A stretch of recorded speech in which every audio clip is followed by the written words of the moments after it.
Welcome to Advisor Talk with Frank LaRosa.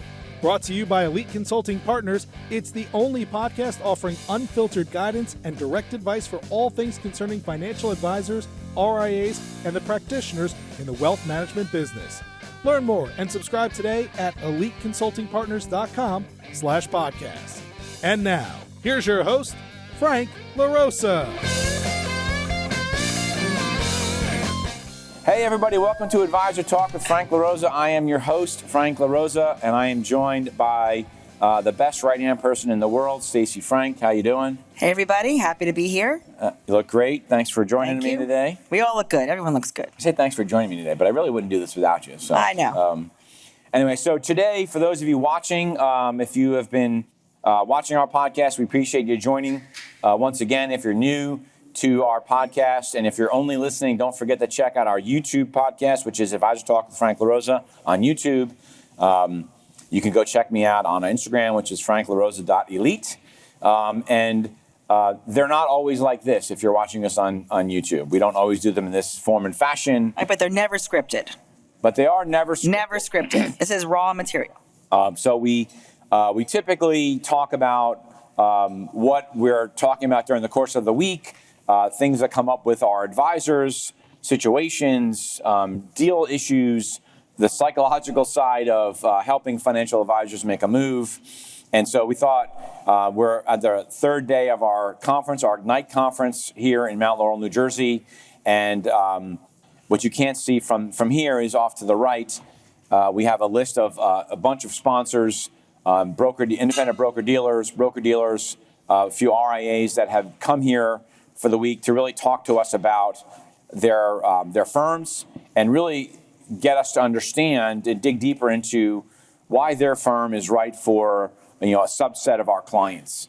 And I think that that's sort of the topic that we want to talk about today is what we do behind the scenes. And what you don't see here behind the scenes is 60 some odd people that are part of Elite Consulting Partners that get up every single day and try to do their best to guide advisors to find the right new home for their practice. And so, Stacey thought, like, what a great time to talk about why a financial advisor needs to work with someone like us. Right. So, why should we work with you? Oh, you're a recruiter. Oh, you're a headhunter. There's so much more depth to what we do and why advisors can't not work with someone like us. So, what are your key, whether it's this week or not, but, typically, how do you think you differentiate yourself from not necessarily our competition? And this is actually, if you're in this space, you can take this video and send it to an advisor you're working on. This is really about why, if you're a financial advisor and you're thinking about making a move, why you should work with a professional. Whether it's our firm or some of the other quality firms that are out there. There are some great firms out there that do it the right way. There may be some that I feel don't do it the right way, but there are some great firms out there. And the biggest component is understanding that you're better off working with a professional than not working with a professional. Right, because we're the ones that spend, like you, the advisor, does with your clients. You spend an exorbitant amount of time learning about different ways your clients should invest, or what's the best way for them to grow their money or build an estate or a legacy for their clients. That's exactly what we do. And for us, it's not just about go check out this firm, go check out that firm, but it's the how, it's the why. It's looking under the hood of these firms. And we spend a ton of research and resources understanding who does it right and who just says they do. Yeah, we did some quick math yesterday and figured out that for an advisor to learn about all the firms that we just not learned about, but because we know all these firms, but to do the due diligence just with what we've done in the last 2 days would take about 6 months for an advisor to learn. And, I know that if I was an advisor, I wouldn't want to spend 6 months trying to learn all the different broker-dealers and RIAs and not focus on your clients. And I think that's one of the biggest things is that we are in this every single day. We are talking to firms, and we might not actually be talking to a firm about you, but we might have talked to a firm the year before or recently about a practice that was similar to yours. And then we are able to bring that information to your conversation, and we can help you, I'm not going to say speed up the process, because we want you to go at your speed. I'll simplify it. Simplify it. And look, the landscape is vast. There are hundreds and thousands of firms even. Which way do you go? Where do you start? Again, there are so many options. What we are so exceptional at, and why you should work with a consultant, is what's the starting point? It doesn't mean that that's where it begins and ends. It just means it gives you a starting point to start learning. And it's our goal to get it right, and to get it right pretty quickly. So that's why without us, you're just closing your eyes and throwing a dart to see what's the best firm for me. And just because a colleague or a client or somebody in your network may say firm A or B is the right place for them, it doesn't mean it's the right place for you. So our level of analysis and consultation that goes along with helping an advisor start, because that's the hardest point, is where do I start? Yeah, we had interesting enough, we had an advisor, client of ours, called me on a Sunday afternoon. This was maybe 6 months ago at this point.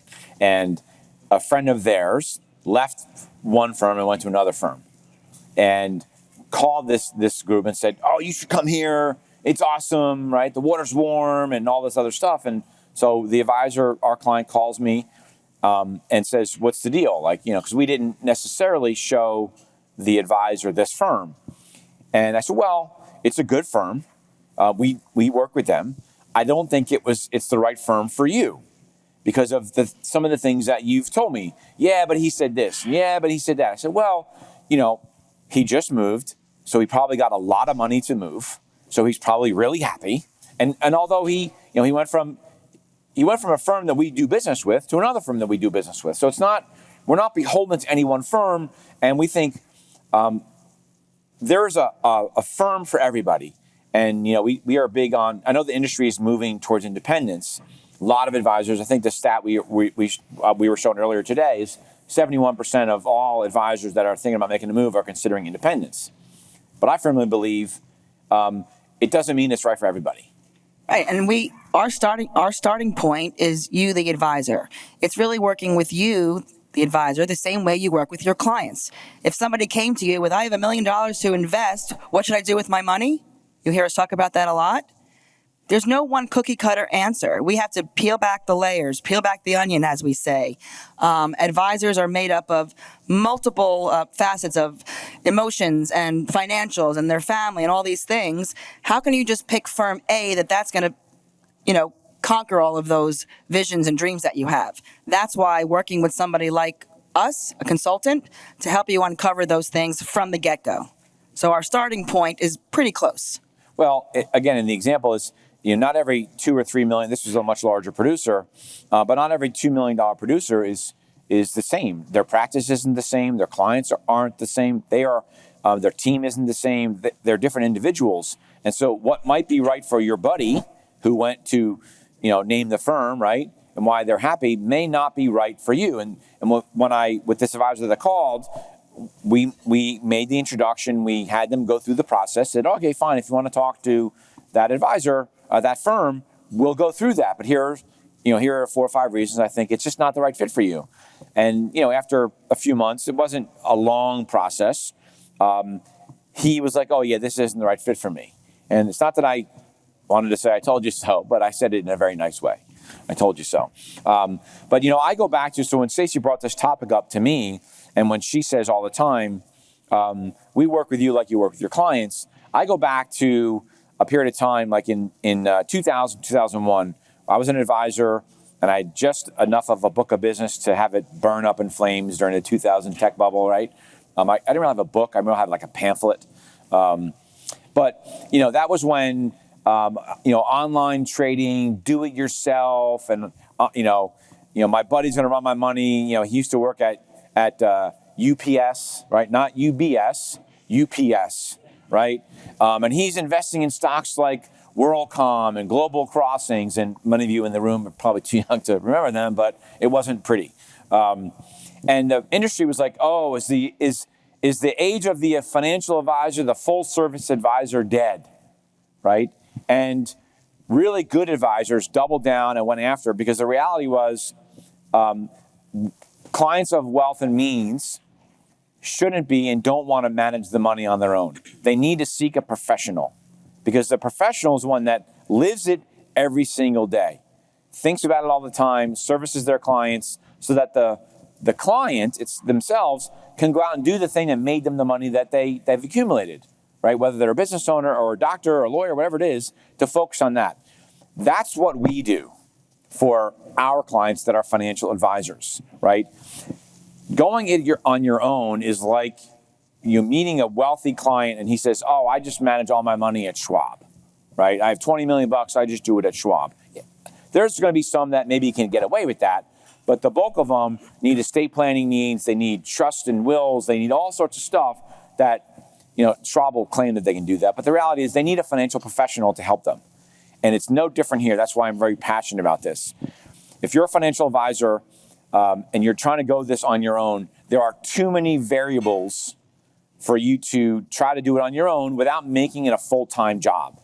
Right, and with all due respect to the recruiters at the firms, they're obviously they want you to come to their firm. Obviously, that's how they win. That's how they build their business. But our goal is to help the advisor differentiate amongst all the different options that are out there. And although the firm recruiters can do that, or the business development folks can do that, it might come off as firm bashing or saying negative things about their competitors, where in reality, we just want the advisor to land in the best place for them. There's nothing worse than trying to push a square peg in a round hole. So our goal is to help them differentiate amongst the firms and see the factual pros, cons, bells and whistles, or negatives. We're going to help them identify all of it. You had a situation, and you've had multiple, but I can think of one in particular where you were working with this advisor. I believe he was at Wells Fargo. And you were doing your consultative approach, and you were trying to get the advisor to talk to a particular firm. In this case, it was LPL. How many times and how many months did it take you to get this advisor to actually just say, fine, right? I'll talk. Because he, in his mind, thought he knew about, in this particular case, LPL. And so he wasn't going to even go down that road. And if he was working by himself, he probably wouldn't have ever considered them. But tell us about that and how that worked out. I mean, I think just generally speaking, in his mind, the myth or what maybe somebody in his network was saying is, well, there's an LPL advisor on every corner. What this particular team didn't realize is that there were multiple ways to affiliate. He just saw what he saw on the surface, but he was never guided to look under the hood of, and it could really be any firm. We're not picking on any one firm, but he was never guided to look under the hood to say, okay, you want these three things, this growth trajectory, this way to service your clients, this level of support. And what I said to this particular team was, are you aware that you don't have to do it the 1-800 way? You don't have to be on an island. You can achieve that ownership in a supported way. And there's different models at all the different firms for you to get there. And the pricing and the economics it won't be inhibited. So finally, after 5 or 6 times, he said, you keep saying this to me. I'm like, well, my goal is in your best interest. I sit on the same side of the table as you, Mr. Advisor. And finally agreed and came out of that first meeting with this supported model of independence. And he's like, I think we can do that. I think we can leave the bank successfully. I now see the white glove service of support. I now see that we can achieve this and leave our bank successfully. We what we're able to do, which is, again, the same thing that an advisor does for their client, is take some of the emotion out of the decisions, right? What a good advisor knows how to do is take, if they see the train coming with a down market or something that's going to affect something within their portfolio, a good advisor can take the emotion out of making that decision and pulling back on a position or reallocating something, firing a manager that they're using because of something that the financial advisor sees, versus the client may be too emotionally tied to that decision, and then therefore they don't make the decision, which could end up being wrong. What we try to do from our side, it's not that we're not emotional about where our clients go. We are, but we sort of take some of the emotional decision or preconceived ideas about one firm over another firm, and we take that off the table. So we can really dig deep and find out, these are the things that you said you wanted to do, right? And I can think of another example of a client that we were working with, which was a very large client, and they refused, and this is an example of, not everybody's cut out to go independent. They refused to want to talk to this large wirehouse firm. And everything they told us, everything they were talking about, that particular firm, in my opinion, was the right place for them to go. And for like 6 months, every time myself and the consultant at Elite that was working with them really built a relationship would say, yeah, you need to talk to this firm. No. Finally, we convinced them. And then fast forward a few months, 6 months, and that's where they ended up going. So if we didn't have an unemotional feeling about the firm, because he had some triggers and he had some history with the predecessor firm, so he was bringing that emotion into what is a life-altering, for some of the people on his team, was a life-altering decision because of the economic, the positive economic impact they were going to see. He wouldn't have even talked to them. So because we were able to go in there and be unemotional about it and just go by the facts, you have $50 million clients, you do this, you do that, you need to do premium financing, you need specialized lending, Well, this firm is the best at it. So I understand you had an experience 20 years ago. It's not the same firm. And I think that's where we come out. I think that I'll toot Stacey's horn a little bit with a master's degree in psychology. Maybe talk about... Everyone needs time in the chair. Everyone needs time in the chair. Talk about how that has helped with clients that you work with. Because this is as we've heard, as our audience has heard today from some of our speakers, this is a very emotional decision. One of the most emotional decisions that you can make as a financial advisor, because you're talking about, next to your family, you're probably your most valued possession, especially if it's a multi-million-dollar business that you've spent 30 years trying to build. You do not want to mess up a transition. Yeah, I think many recruiters, and I know there's a lot of recruiters out there. I think many recruiters are seeking for the definitives. What are your assets? What's your trailing 12? What's your payout? And all of those things are super important. We have to understand those things to understand the makeup of your business. However, a true consultant will lead with, I always like to say, tugging on the heartstrings. What's at your core? What's the vision you have for your business? Has anybody ever asked you the question, what do you want to be when you grow up, as we always joke? And often advisors, and somebody said it today, when they're asked that question, they don't know. Well, how can you make such a monumental change in your career, a milestone decision, without knowing where you're headed and what your dreams are and what your vision is and who's helping you get there? We're here to help you define what that is, along with matching the economics and, the practice profile and the product mix and all those things, but tied to, and this is where the psychology comes in, what makes you tick? What gets you up every day? What motivates you with your family and your clients to be the best that you can be? They're not being asked those questions by their recruiters who just want to, get their commissions. Our goal is to get the advisor to the right place. We don't want to get it wrong. We can't get it wrong. It's awful. So we take that deeper dive approach because those things matter in such an important decision in their lives. So that's how we treat it. Yeah, we work with over 150 different firms. And it's not that the recruiter at the firm is not being truthful or transparent, but in their mind, their firm is the best firm since sliced bread. Like, their firm is awesome and every single advisor should be at my firm. That's how they think. And they don't even understand what's out there. They might know a little bit about the competition, but not really. And so part of our job, which you don't get when you do it by yourself, is we become the filter. There's been times where we've gotten on calls with clients, some together.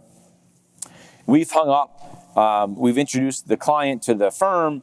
We've hung up and we've called our clients back and said, they're out. Like, that was awful. Like, and we can be good cop and bad cop. Yeah. Let's face it, advisors don't want to, and they don't have the time to go back to maybe the 10 firms that they looked at to say, I'm not coming there, or why. But we get to act as that buffer. So I think that's really, really important. We sort of play bad guy. Look, it can be a long process, and you might be talking to 2 or 3 firms towards the end, and you're not really sure, and you don't necessarily want to tell all of those firms. Say you pick one firm that you're going to go to, you don't necessarily need to tell or want to tell the second and third firm that you're not interested in anymore, because you never know what might happen with the firm that you ultimately think you're going to. And so you don't want to burn that bridge. You don't want to ruin the opportunity. That's where we come in, and we are acting like a buffer. We're not lying, right? But we're acting as your buffer and your agent in this process. When we talk about deals, I know there's a big misnomer like, oh, if I use a consultant, my deal is less. It's actually not true. If anything, we actually get you more money because we get to see all the deals from various firms all around the country. So you might be working with a local recruiter or a branch manager if you're talking about the W-2 space, and that local branch manager, because he or she may only recruit 2 or 3 people a year, right, to their firm, they may not know what somebody's doing on the West Coast that's recruiting 10 people or 12 people. They might not know what to even ask their leadership team about deals. We've had a couple this week where we've gotten the deals, and we're looking about, okay, how can we help the advisor tweak the offer? And part of it is good cop, bad cop. By letting the firm that you want to go to, letting that firm understand, this is not a done deal yet. And, there's the other firm is still going to come on strong with an offer. And, basically we try to bid your offer up, not be greedy. I don't believe in being greedy, but making sure that you get a fair deal and you don't leave anything on the table. And sometimes advisors don't really know what to ask. Right. So we sort of sit by the advisor's side to say, okay, I think we're capped on the upfront money, but maybe there's other areas of expenses or ACAT fees Marketing or technology money. Or marketing. I call it wiggle room. It's that seesaw conversation. Say, okay, we're maxed in this area, but the advisor oftentimes doesn't know where we can find it elsewhere, maybe in enhanced payout for a period of time or whatever it is. There's so many levers we can pull. And we're there to ask all those questions. And truth be known, hate to say it, but we don't get paid any differently if we get more leverage on the upfront or expense lower costs somewhere else. It doesn't affect us. It's pretty much the same everywhere. It's in our best interest to help our clients, just as it is for the advisor as they do to theirs. Constantly making that parallel. I love the when we hear, well, I know the manager, we're buddies, we go way back. He's going to give me a great deal. Not really. They still have a P&L, right? They still have a P&L to manage, right? So they are going to try to give you a deal that you think is adequate because it's going to impact their P&L. It's our job to know how far we can push. Because we're live and whatever, I may not say it the way I normally say it, but I love to negotiate, and I typically know I'm done negotiating when they tell me to go F myself. Not when they actually tell me, when I feel like that's the next words out of their mouth, right? Then I know I've pretty much pushed the envelope, and I know that my client has now gotten the best deal that I can get from them, because if I ask one more time, they might yank the deal. I think one of the things that we do exceptionally well is coaching the recruiters or the business development people. I think, and found a lot of success in giving the advisors choice rather than, here's your deal, go home with your suitcase and go look it over with your family. Let me know what you think. But oftentimes, if an advisor is given choice with our help from the firm, then maybe they feel more empowered to make that decision that's best for them. And then we can continue some wiggle room negotiations from there. But no one is the advisor can on their behalf. Hey, give me 3 different deals. We know how to help construct those so much better. Yeah, sometimes, when an advisor moves, they're not coming to work for us, right? They're not coming to work for Elite Consulting Partners. They're going to work for that firm. And you have to maintain, hopefully we do our job and you move to a firm that you never want to leave again. I know that sounds counterintuitive to maybe what helps generate revenue for Elite, but the reality is we want our clients to be happy, so that if I refer a potential new client to you and ask, hey, how was it working with Frank or Stacey or somebody from Elite, they're going to give us glowing reviews, and then they'll trust us and help them move, right? But you have to make sure that you're getting the right deal. And I liken it to Tom Brady. I always use Tom Brady. Apparently there's an amazing roast on him on Netflix. I heard it's really funny, maybe a little bit crude, so we can't really talk about it here. But, I used Tom Brady when he decided to leave the Patriots, right? Tom Brady could have picked up the phone and called any general manager in the NFL, could have called any owner, forget about general manager, could have called any owner in the NFL, and they would have been like, Tom Brady's on the phone. What? Right? And they'd have taken that phone call, they'd have gotten on their jet, and they would have flown to wherever they needed to fly to. He didn't do that. He decided, obviously with this, we're going to make a move. He called his agent. He told his agent what he wanted, right? I want warm weather. I want control of my offense. I want to bring the players onto the team that I want. Whatever the list was, I want, red jelly beans at my locker room every week. I don't know. But he called his agent because his agent knows all these things that we're talking about. His agent knows all the different bonuses that he can get and structure. And his agent can be the bad guy, which I was going with, right? His agent can be the bad guy because Tom now has to go play for that team. And you don't want a hostile relationship with, not that we're going to create a hostile relationship with the firms. We can get close. But you're going to, as an advisor, you have to go work for that firm. And in many cases, go work for that local branch manager. You don't want the branch manager to think that you're a jerk, right? And because you were greedy or whatever. You get to tell us how, you as an example, like when you do it, probably have it more than anyone, when the firm gives your advisor their offer, and then the advisor usually says something to them about, talking to Stacey. Oh, well, no, thank you very much. Let me go talk to my agent. That's the beauty of the relationship. Is that what you meant? Yep. Okay, that's the beauty of the relationship with us and the advisor. There is no downside. It's win-win. If we're doing our jobs correctly, if we're truly doing right by the advisor, there is no downside for the advisor to work with us. It's a partnership. I would say we're partners in crime. We can be good guy, the bad guy, good cop, bad cop, whatever. But our best interest is in that of our client, which is the advisor. Period. The end. So I had a situation, this was probably 8 years ago. It was a really great team in the South and was working with, I won't use her name, but a high-ranking individual. Well, she's high-ranking now at Raymond James. I love her to death, but I just won't use her name. Anyway, so she was a regional recruiting director at the time. And we were talking, she got introduced through somebody to this multi-million-dollar team. And then I started talking to them, and we got them engaged. And they would go to these meetings. And so they'd go to a meeting, and she would call me back and be like, we laugh about it all the time now. So she'd call me back and say, that was an awesome meeting. And then they would call and be like, Frank, what the hell? Like, they had a totally different perspective of the meeting. I won't say what they actually said, but totally different perspective of the meeting. And this happened a couple of times. And I finally said to them, why, I don't understand. Why are you leaving the meeting and not telling her how you feel, or that you're confused, or you don't feel like she's answered your questions? Well, Frank, we're Southern gentlemen, and we just don't talk to women that way. I was like, oh, that's a problem. Right? And so I called her, and I had to deliver the message of what was really happening, because she, and I love her to death, but she was unaware, right? And because I was able to then intervene, get them on the same page, we got them to where they wanted to go. They are happy. They have a tremendous business at Raymond James.